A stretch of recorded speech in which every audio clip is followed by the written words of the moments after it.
futurologia, futurologia. Volta aqui, porque isso aqui é mais importante. Então você tem o equilíbrio da tensão aqui. E aí perdura na ilha a presença dos nacionalistas liderados por por Chiang Kai-shek.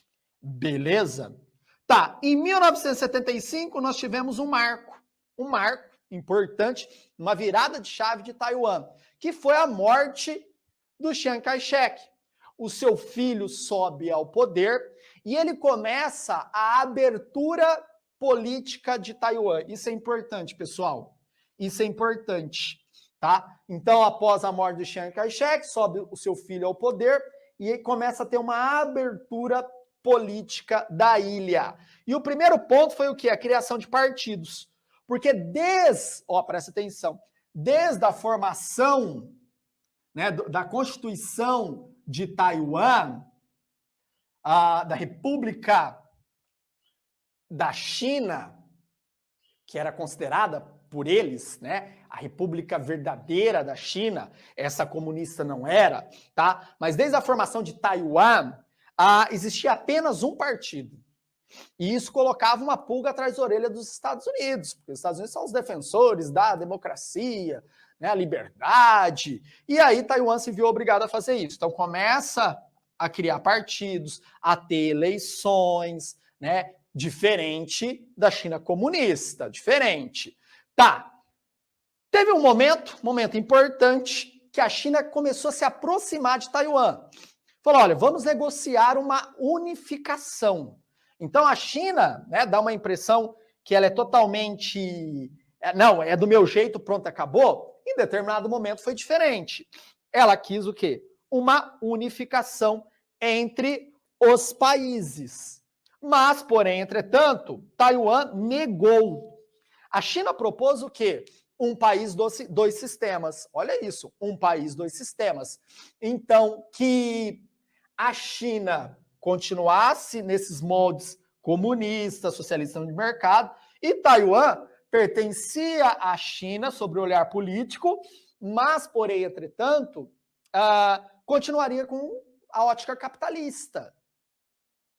Mas, como foi Hong Kong? Tá? Mas Taiwan nega tudo isso. Beleza até aí?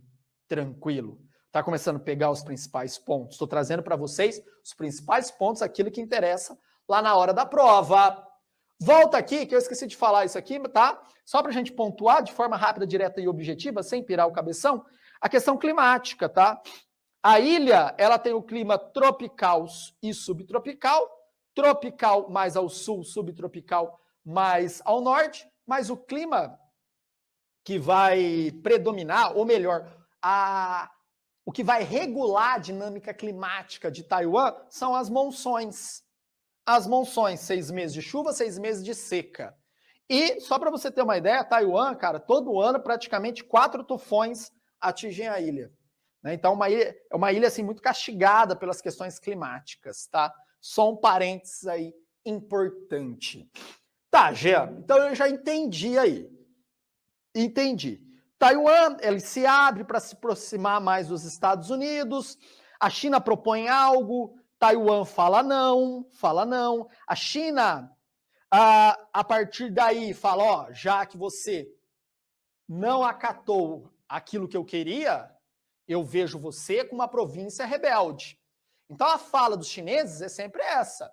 Taiwan, olha que palavra importante, tá? É uma província rebelde. Beleza? Leva isso que é importante. Tá. E os Estados Unidos nisso tudo, tá? Porque se a China quisesse, já tinha invadido, acabado com tudo e anexado. Não faz isso porque os Estados Unidos é uma forma ali de proteção de Taiwan. Isso mesmo, tá? Desde a criação de Taiwan, os Estados Unidos, né, coloca ali muito dinheiro, vultuosos investimentos. Taiwan entra naquele grupo chamado Tigres Asiáticos, junto com a Coreia do Sul, os primeiros tigres asiáticos, que a partir desses vultuosos investimentos fortaleceram muito a sua indústria muita sua indústria. Taiwan foi retirado da ONU, né? Muitos países não fazem relações políticas com Taiwan. Muitos países não enxergam Taiwan como um país, e sim como uma província rebelde, por conta da proximidade com a China comunista. Mas, ao mesmo tempo, os países fazem o quê? Comércio. Então, Taiwan se baseou muito nas relações comerciais e não nas relações diplomáticas, das relações internacionais. O foco dos caras é o quê? Comércio. Então, eles têm o quê? O setor industrial, mas muito forte. Muito forte. Então, eles investem muito em educação.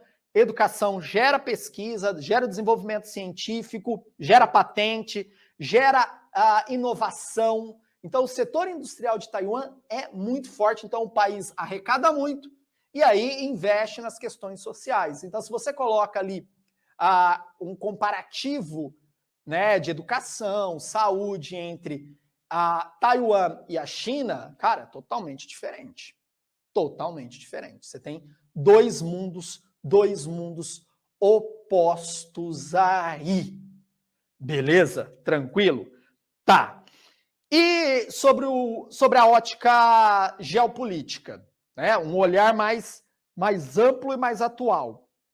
Taiwan nega essa taxação da China comunista de província rebelde. Eles ainda batem na tecla que eles são a verdadeira China, nacionalista, capitalista, das liberdades. Tem esse apoio estadunidense, e esse apoio se fortaleceu ainda mais, principalmente por conta da guerra na Ucrânia, porque a China ela se bandeou para o lado da Rússia, naquela ideia que eu falei, né, de se juntar por inimigo comum. Então, os Estados Unidos se viu em xeque na geopolítica global no momento que teve essa junção. Pô, estão se juntando contra mim. O que os Estados Unidos faz? Fortalece o apoio ao principal inimigo na Ásia dos chineses, que é Taiwan. Que Taiwan tá ali sempre, olha, tô aqui, sou diferente, ó, aqui tem liberdade, vem chinês, vem morar aqui. Né? Então, é como se fosse uma Alemanha ocidental e uma Alemanha oriental. Claro, nas suas devidas proporções, porque a China é um comunismo, mas totalmente diferente do que ocorreu na União Soviética. Né? O capitalismo está ali presente, o desenvolvimento urbano, o desenvolvimento tecnológico é absurdo na China. Mas essa questão das liberdades que Taiwan mostra pode, né, virar a chave de alguns chineses lá, falar, poxa, mas olha lá, eles fazem isso, lá eles fazem aquilo. Eu também quero fazer isso, eu também quero fazer aquilo. Tá? Então, é algo que incomoda o Partido Comunista Chinês. E tá ali presente. Tá ali. E aí a China, qualquer movimento dos Estados Unidos, dá uma resposta firme, faz exercícios militares nessa região aqui, ó, do Estreito de Formosa, né? E a China, qualquer movimento dos Estados Unidos, dá uma resposta firme, faz exercícios militares nessa região aqui, ó, do Estreito de Formosa, né? Então, essa parte aqui do Mar da China, você tem o Estreito. Então, toda essa parte aqui, a presença chinesa é gigantesca, gigantesca. A China não quer perder o domínio dessas águas aqui, que tem, cara, muito tráfego de navios enviando, né, equipamentos, commodities da Europa, da América do Sul, para o Japão, para a própria China, para a Coreia do Sul. É uma movimentação de embarcações gigantescas, fora a questão do petróleo que tem nessa região. Então a China também não quer perder o domínio dessas águas aqui. Criou até ilhas artificiais aqui para justificar o seu domínio, né? Ultrapassa as milhas que são promulgadas nos tratados internacionais. Fala, olha, passei aqui, pronto, é meu. Então a China está sempre passando por cima dos tratados para dominar essa área aqui, né? E é uma área vizinha a Taiwan. Beleza, galera? Curtiram a aula? trouxe os principais pontos, aquilo que precisa saber dentro da geopolítica, dentro da geografia, fiz um recorte histórico bem pontual daquilo que vai ser cobrado para vocês nos vestibulares. Beleza? Então, ó, tamo junto, pra cima deles. Não esqueça nunca, é Gabarita Gel. Valeu, galera! Show de bola! Tamo junto, fui! Oi, pessoal do Gabarita Gel, tudo bem? Eu sou Giovana e eu queria vir agradecer os professores do Gabarita Gel, todos eles, que sempre ensinam com esse carinho, com esse amor, que fazem a gente aprender de verdade, sabe? A plataforma de redação, que eu tenho que agradecer muito, porque até o primeiro ano do ensino médio eu não tinha tido contato com redação, então assim, foram só 3 anos da minha vida. E durante a pandemia ficou um pouco mais difícil, né?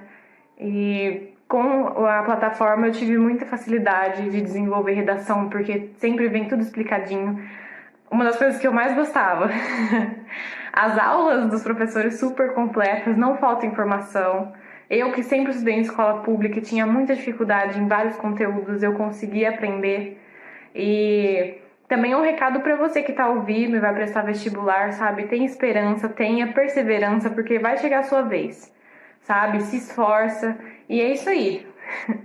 Eu queria só agradecer mesmo, recomendar a plataforma para as pessoas que estão se preparando para o vestibular, e assim como eu tenho essa defasagem em muitas coisas, tá? Então, muito obrigada. Fala aí, pessoal do Gabarita Gel, tudo bem?